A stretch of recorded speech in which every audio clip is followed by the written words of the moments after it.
Donc a priori, une connaissance, c'est pas une croyance. Mais la question c'est, est-ce que vous en êtes sûr? Il y a en effet une séparation, je pense, entre croyance et connaissance. Il ne s'agit pas de discréditer l'idée de croyance. Nous avons tous des croyances. Mais parfois, certains sujets dans l'histoire des idées ont été promus en connaissance plutôt qu'en croyance, et c'est important de comprendre comment ça s'est passé. Bonjour à tous, aujourd'hui j'aimerais vous parler de la différence entre une croyance et une connaissance. C'est une question centrale en épistémologie, mais au-delà d'un débat philosophique, il s'agit avant tout de réfléchir à se mettre d'accord sur le sens des mots afin de mieux pouvoir se comprendre.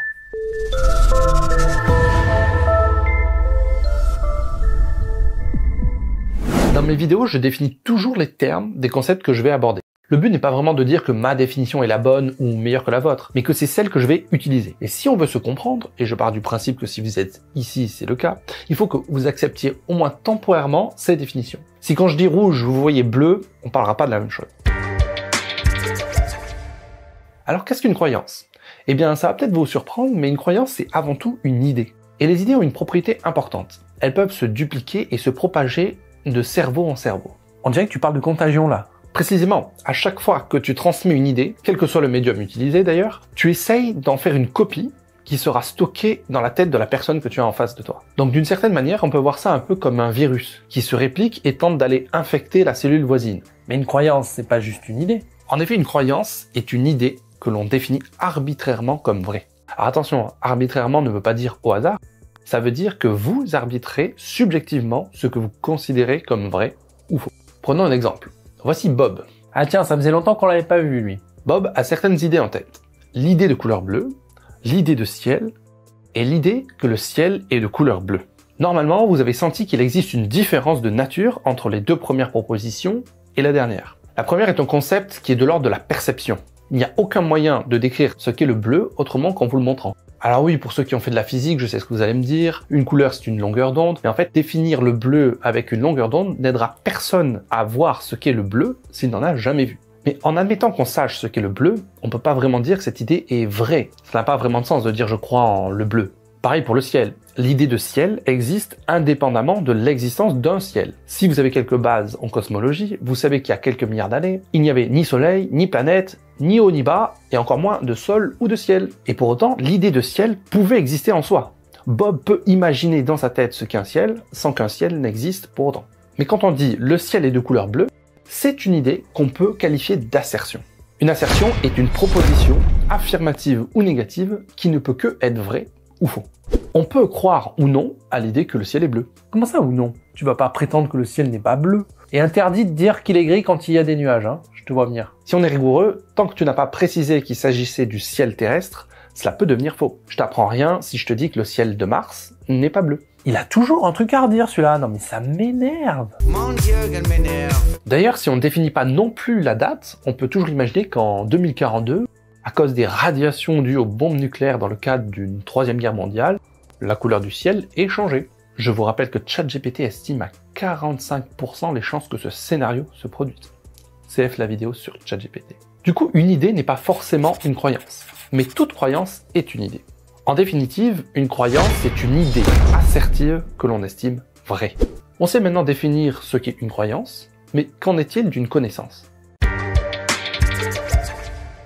Trop souvent, on a tendance à mettre en opposition la croyance, qui serait quelque chose d'arbitraire et de potentiellement faux, avec la connaissance, qui serait objective et vraiment vraie. D'ailleurs, on présente souvent la connaissance scientifique comme l'exemple d'une pensée rationnelle. Mais si on y réfléchit, la plupart du temps, elle ne l'est que de façon indirecte. Prenons l'exemple de la courbure de la Terre. Très peu d'entre nous s'est amusé à étudier quels arguments et quelles expériences ont conduit au fait qu'on sait que la Terre est ronde. Quand bien même vous voudriez le faire, il vous faudrait reproduire les expériences nécessaires avec le matériel approprié. Certains ont essayé et ils ont eu des problèmes. En général, aucun d'entre nous n'a le temps, ni d'énergie, encore moins les compétences ou l'argent qui permettraient de vérifier rigoureusement toutes les expériences qui ont été nécessaires pour aboutir à l'ensemble de toutes les conclusions scientifiques au fil du temps. Mais c'est pas le but des revues scientifiques, justement? La revue par les pairs, c'est précisément ça. Le fait que d'autres scientifiques prennent le temps de lire et reproduire les expériences qui vont valider ou infirmer les conclusions d'une théorie donnée. Mais c'est là que ça devient intéressant. Ce n'est toujours pas vous qui vérifiez. Du coup, est-ce que vous êtes sûr de savoir que la Terre est ronde? Vous le croyez très fortement, mais en réalité, vous faites confiance à la méthode scientifique et aux scientifiques en général. En réalité, ce qui se passe, c'est qu'on se contente de transférer ou de déléguer la décision de ce qui est vrai ou faux à un tiers. Oui, mais un tiers de confiance, pas n'importe qui, quelqu'un qui s'engage à utiliser la méthode scientifique. Mais c'est là tout le truc. Qui définit qui sont les tiers de confiance ou non? Certains ont essayé et ils ont eu des problèmes. En définitive, l'écrasante majorité d'entre nous adhère à une connaissance d'une façon qui n'est plus vraiment rationnelle. Elle est seulement un acte de foi envers la communauté qui défend cette croyance.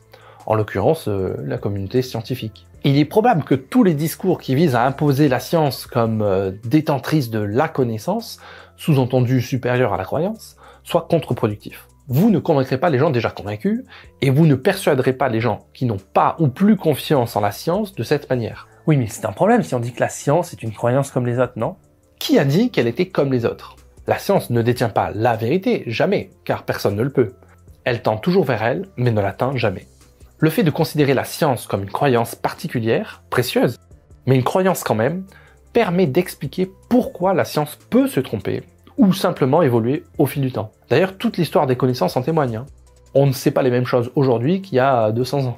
En plus, ça évite de placer la science comme un absolu indépassable, que certains pourraient prendre comme une tentative de diktat. Mais attends, on sent bien que croire en la science ou croire en Dieu, c'est pas la même chose. On peut pas dire que toutes les croyances se valent, sinon on tombe dans le relativisme. En effet, la foi admet sans preuve, preuve au sens scientifique. Mais en réalité, on croit en un résultat scientifique uniquement parce que on estime qu'il y a une très forte probabilité qu'il ait été obtenu à l'issue d'une méthodologie rationnelle et dont le protocole expérimental est conforme à une certaine méthodologie et dont les résultats sont présentés d'une manière honnête et impartiale. Ce qui est souvent vrai, mais pas toujours. Oh là, ça sent le complotisme à 20 000. La corruption, les idéologies, les résultats biaisés en science sont une réalité. Plus rare que dans tous les autres domaines, certes, mais il ne faut pas le nier au risque d'être biaisé soi-même. Tout est toujours affaire de croyance. La science ne fait pas exception, et ce n'est pas grave. Donc ce que tu me dis, c'est qu'une connaissance n'est qu'une croyance particulière. Fais attention, hein, je vais croire que tu penses qu'on ne peut jamais être sûr de rien et que tu es nihiliste. En tant que sceptique, on se doit de douter de toutes les informations qui nous sont rapportées, y compris celles issues de nos propres observations ou expériences personnelles. Comme on l'a vu dans l'épisode précédent, on ne peut jamais être sûr de rien à 100%, tout comme on peut toujours douter de tout. Ainsi, on devrait plutôt définir une croyance avec un curseur de vraisemblance qui indique à quel point on estime que c'est vrai. Plutôt que de séparer croyance et connaissance, toute connaissance est une croyance, mais toutes les croyances ne sont pas des connaissances. On peut résumer les choses ainsi. Une connaissance, c'est une croyance à laquelle nous avons attribué un très haut niveau de confiance grâce à des preuves scientifiques. En fait, le problème, c'est qu'il nous manque des mots pour communiquer correctement. Si on a un spectre avec une infinité de valeurs et non plus 2 points, alors on n'a pas assez de termes pour nuancer les différents niveaux de croyance. Si ça, ce sont nos connaissances, comment appelle-t-on une croyance qui n'est pas une connaissance? Le seul mot qui me vienne, c'est croyance, justement. Tu vois le problème, on s'embrouille l'esprit nous-mêmes parce qu'on n'a pas les mots. Mais du coup, tu proposes quoi? Tu vas en inventer peut-être? Et pourquoi pas? On pourrait utiliser des néologismes. C'est d'ailleurs ce qu'on fait de façon humoristique. Mais pourquoi ne pas le faire sérieusement? Et ça ressemblerait à quoi? Qu'est-ce que tu dirais de croyance? Une croyance, c'est une croyance avec une probabilité trop faible pour être considérée comme une connaissance, mais que l'on estime quand même vraie, faute de mieux. Ouais, je crois pas que les gens vont rentrer trop dans ton délire, mais admettons. Et la foi dans tout ça? Tout à l'heure, tu as dit que la foi admet sans preuve. Mais si moi je crois en Dieu, pour moi, je sais que Dieu existe. Alors, tu places ça où sur ton schéma? Bonne remarque, il nous manque encore un autre mot. Un savoir qui repose sur un faisceau de preuves, de raisonnements, d'arguments réfléchis, corroborés par des expériences empiriques, c'est ce qu'on peut qualifier de connaissance. Alors qu'un savoir qui admet sans preuve, comme dans le domaine spirituel par exemple, c'est une croyance auquel on attribue aussi une probabilité de vraisemblance très élevée, mais qui ne repose pas sur des preuves au sens scientifique. C'est de l'ordre de la foi. D'ailleurs, on dit souvent « je crois savoir ». Alors pourquoi ne pas inventer un mot pour dire ça, comme par exemple « sachoir ». J'en profite pour faire une remarque sur la langue française. Savoir est à la fois un verbe et un nom, ce qui permet d'utiliser le même mot dans les deux cas. Ici, sachoir est un verbe, mais cela ne marche pas en tant que nom. Voilà pourquoi on pourrait aussi parler de sachance. Quand tu parles, on dirait que t'as le niveau d'un CM2. On peut aussi rappeler que l'anglais ne reconnaît aucune nuance entre savoir et connaître. Leur langue manque encore plus de mots, puisque un savoir ou une connaissance se traduit de la même manière. Donc si j'ai bien suivi, je devrais plutôt dire que je sache que Dieu existe. Exactement. Ainsi, on distinguerait les croyances qui sont toutes les deux considérées comme du savoir du point de vue de la personne, mais tout en gardant la nuance sur la nature de la justification de cette croyance. L'une repose sur des faits, des raisonnements rationnels fondés sur des preuves d'ordre scientifique, là où l'autre pose uniquement la croyance comme un postulat. Et entendons-nous bien, il n'y a pas de jugement de valeur ici. Ce n'est pas mal en soi, il ne s'agit pas de dire qu'il y a des savoirs supérieurs aux autres, mais seulement de distinguer correctement les concepts pour mieux s'y retrouver soi-même et surtout s'y retrouver avec les autres. On va faire une expérience. Je vais te montrer une image et tu vas me dire dans quel cas tu penses être. Oula, l'exemple foireux pour faire du buzz. À combien estimes-tu la probabilité qu'elle soit nue a priori? Sur l'image, on dirait qu'elle porte rien, mais vu que tu nous le montres, je suis sûr que c'est pour nous piéger, donc je pense que c'est faux. Et c'est une croyance que tu croives ou que tu saches? J'ai aucune preuve, donc c'est clairement pas une connaissance. Je sais pas d'où vient la vidéo, mais je crois vraiment fort à mon hypothèse, donc je dirais que je sache qu'elle n'est pas nue à 99%. Oui, mais si on prend en compte que je savais que tu allais savoir que c'était un piège, peut-être que ça n'en est pas vraiment un. Et maintenant? Je sens tellement que tu essaies de m'arnaquer. Objectivement, tu as plus de preuves maintenant qu'avant. Même si ce n'est pas suffisant pour conclure, est-ce que ça change quelque chose pour toi? Bon oui, si on oublie que c'est toi qui demande, j'imagine qu'on pourrait croire qu'elle est nue. Mais disons que je crois toujours pas que c'est le cas à 95%, allez. La vérité n'est pas ce qu'on croit, mais ce qui est. Ah, je le savais, j'en étais sûr. J'en étais sûr que c'était une arnaque ton truc. Tiens, c'est intéressant ton expression là. Tu savais que c'était faux. Mais du coup, c'est quoi exactement savoir? Si vous vous êtes déjà intéressé à l'épistémologie, vous avez déjà dû rencontrer la définition suivante. Soit un sujet S et une proposition X. On peut dire que S c'est X si et seulement si X est vrai, S croit que X est vrai, et S a de très bonnes raisons de croire que X est vrai. Bon, c'est un peu abstrait ta définition là, mais du coup, tu déplaces juste le problème en fait. C'est quoi une bonne raison de croire? Le scepticisme s'intéresse justement à déterminer qu'est-ce qu'une bonne raison de croire ou non. Mais au fond, ça reste juste une question de définition. À l'origine de beaucoup de discordes d'ailleurs. Mais en vrai, ce n'est pas le reproche principal que je ferai à cette définition. En effet, dire que X est vrai n'est pas une proposition vérifiable. Nous sommes tous des êtres subjectifs et nous ne pouvons jamais adopter le point de vue parfaitement objectif. On pourrait appeler ça le point de vue de Dieu. Seul Dieu pourrait savoir ce qui est réellement vrai ou non. Du coup, nous ne pouvons jamais vérifier les trois conditions de notre définition de façon fiable. Ce qui en fait une définition théorique intéressante, mais pas très utile en pratique. Voilà pourquoi, à mon sens, il vaut mieux oublier l'idée d'une définition absolue du savoir et rester sur un continuum de croyances avec un facteur de vraisemblance. D'ailleurs, nous agissons déjà tous intuitivement ainsi, en appliquant une sorte de « je crois, donc je sais ».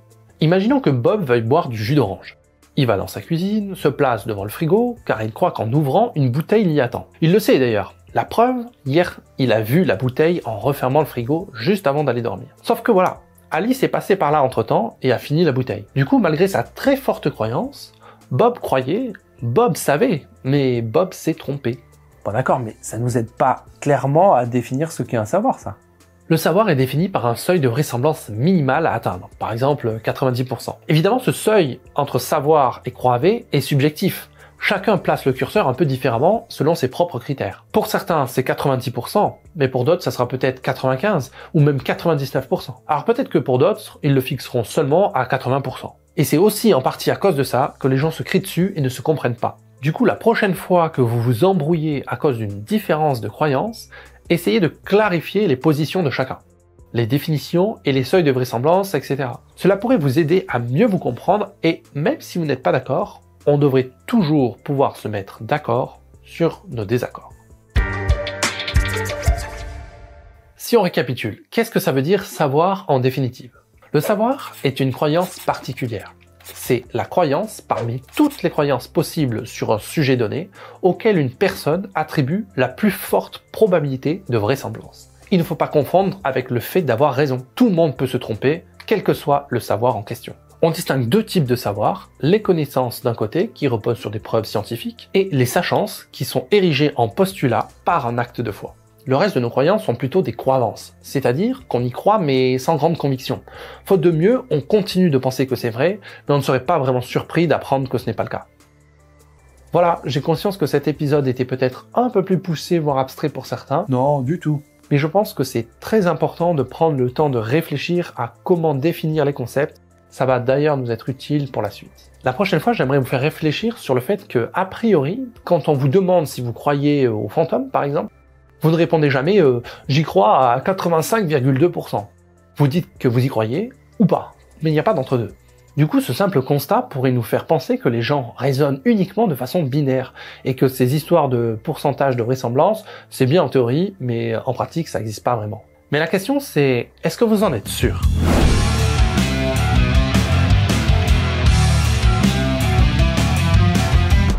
Ah, du coup, ça va parler de la théorie du genre la prochaine fois, c'est ça? Non, c'est pas là-dedans qu'on parle des non-binaires?